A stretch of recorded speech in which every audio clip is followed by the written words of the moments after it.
Welcome to the Wakefield Doctrine. We're doing a Saturday night video blog because the damn signal isn't strong enough to call in. I'm going to try again. We're heading towards Flagstaff, Arizona. We're on Route 40. Excellent weather though. I'm going to pan so you guys can all see the kind of cool weather thing that they have here. We had a little brief tumbleweed flurry. That's kind of neat. This crosswind and all. So let's talk about the Wakefield Doctrine. As long as I've got nothing else to do but to guide 5,000 pounds of metal along the road at 80 or 90 miles an hour. My objection, and I had a disagreement with my GPS. It seemed to have had a little bit of a problem and was insisting on taking me in a direction which I knew immediately was incorrect. I mentioned on the previous tape, clocks have good senses of direction. Clocks also are ridiculously stubborn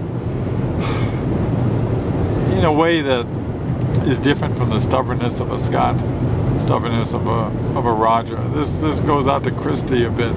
There was a comment recently she had made, and I replied a long comment to her about, she was talking about a family member and the Wakefield Doctrine, and raised the question, I've heard it from Cindy also, that, so-and-so is some, whatever kind of personality, sort of saying that they're a certain personality type, and then wondering how that affects being a Clark, Scott, or a Roger.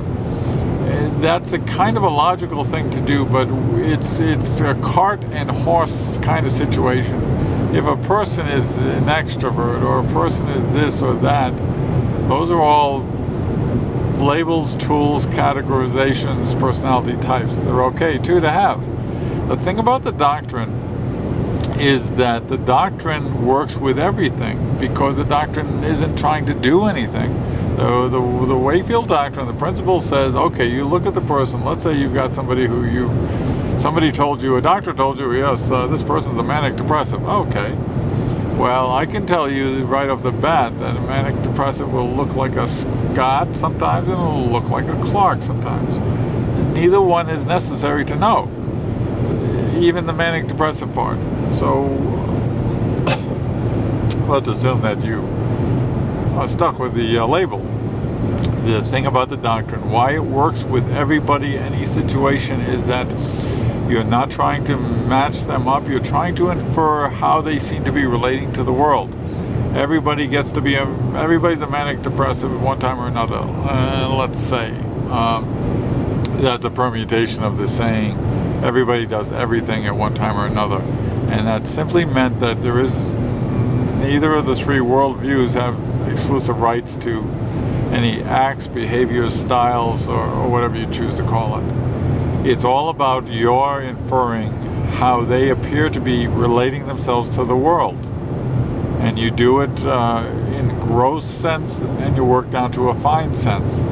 You go for the big things, and then as they match up more and more, you fine-tune it. You work your way down to a good, perfect match. And you'll find that there'll be a Clark, Scott, or Roger. I don't want to go too long with these tapes because we may need to do some more later. I'll be back.